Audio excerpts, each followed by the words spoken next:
Good morning students. आज हम business study में फर्स्ट लेसन के ऑब्जेक्टिव टाइप क्वेश्चंस को स्टडी करेंगे ताकि यूटी में थोड़ी हेल्प हो। तो देखें, एक बार सुने, वीडियो ज़रूर देखें। पहला है economic activity is equal to कि भाई इकोनॉमिक एक्टिविटी में कौन कौन सी एक्टिविटीज़ को हम इंक्लूड करेंगे।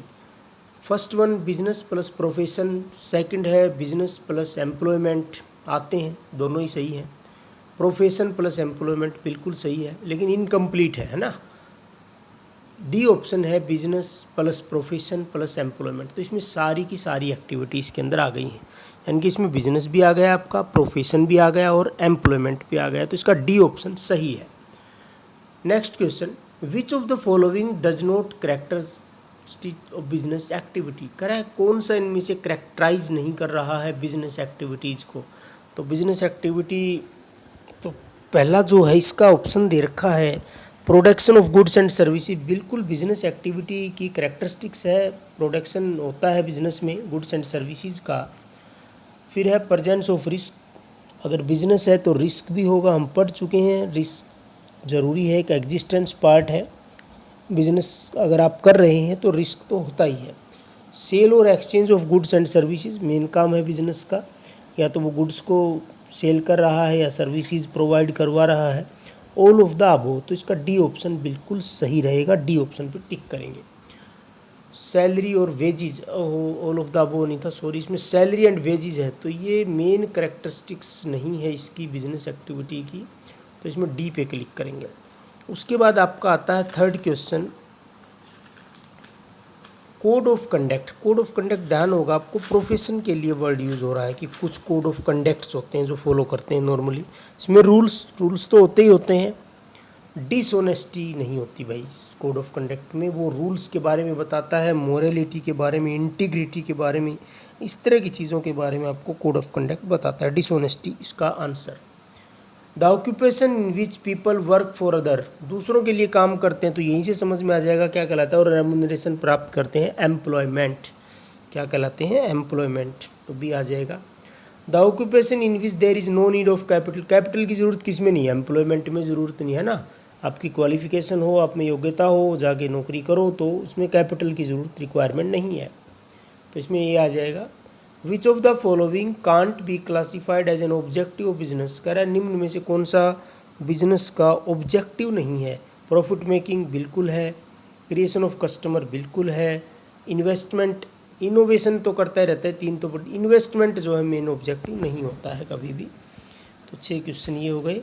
उसके बाद 7th क्वेश्चन है, which point is related with the role of profit in business, कह रहा है कौन सा पॉइंट, कौन सा बिंदु रोल ऑफ प्रॉफिट को दर्शाता है। For long survival, long survival बिल्कुल ठीक है, अगर प्रॉफिट कमा रही है तो लंबे समय तक टिकी रहेगी। फॉर रैपिड ग्रोथ बिल्कुल सही, फॉर इंक्रीजिंग एफिशिएंसी बिल्कुल सही, ऑल ऑफ द अबव, चारों सही है भाई। फिर 8th क्वेश्चन, बिजनेस के अंदर क्या क्या आता है। तो बिजनेस के अंदर एक तो इंडस्ट्री आती है और एक क्या आता है? कॉमर्स आता है। फिर कॉमर्स को फर्दर डिवाइड कर रखा है 2 पार्ट्स में, इंडस्ट्री को भी डिवाइड कर रखा है, तो इसका ए ऑप्शन आ जाएगा। फिर है which of the broad category of industries cover oil refinery and sugar mills. Oil refinery और शुगर मिल्स किस कैटेगरी में आएंगे बिजनेस के, इंडस्ट्री के? प्राइमरी में आएंगे, सेकेंडरी में आएंगे, टर्सरी। तो टर्सरी तो सारा ही सर्विस सेक्टर होता है, उसमें तो आ नहीं सकते।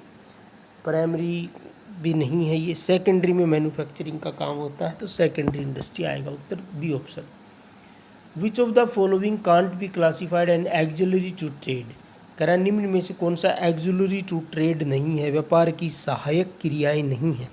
तो पहला ही दे रखा माइनिंग, इसमें इंश्योरेंस, वेयर हाउस, कम्युनिकेशन, ये सब आता है, तो माइनिंग इसका आंसर हो जाएगा, ए ऑप्शन। फिर है the industry which provide support service, support service कौन सी करवाती है अदर इंडस्ट्री को? टर्सरी इंडस्ट्री, तो इसका आंसर आ जाएगा tertiary industry. Which of the following can't be classified as genetic industry, कह रहा निम्न में से जेनेटिक कौन सी नहीं है।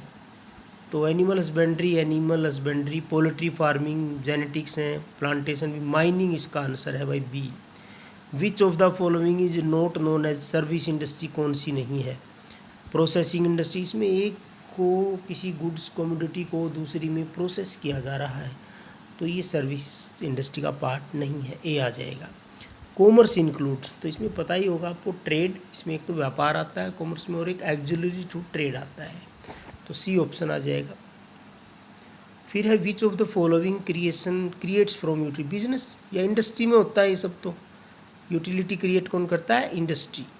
Risk is the result of uncertainties का रिजल्ट होता है, रिस्क इसका अनिश्चितताओं के कारण जोखिम बढ़ता है। Business risk is not likely to arise due to changes in government policy, government policy में अगर चेंज हुआ है तो बिजनेस रिस्क अराइज हो सकता है। गुड मैनेजमेंट, ये ऑप्शन आ जाएगा, गुड मैनेजमेंट के कारण बिजनेस रिस्क नहीं होता भाई। फिर है which of the following is an example of business uncertainties, earthquake, drought, सूखा, change in prices, which of the following is example of business uncertainties, snowfall, सारे एग्जाम्पल्स दिख रहे हैं। चेंज इन प्राइजेज जो है वो इसका आंसर आपका आ जाएगा। डिसऑनेस्टी ऑफ एम्प्लॉय, ये ह्यूमन काजेज होते हैं बिजनेस रिस्क के, इसको रिवाइज करें। Thank you, have a nice day.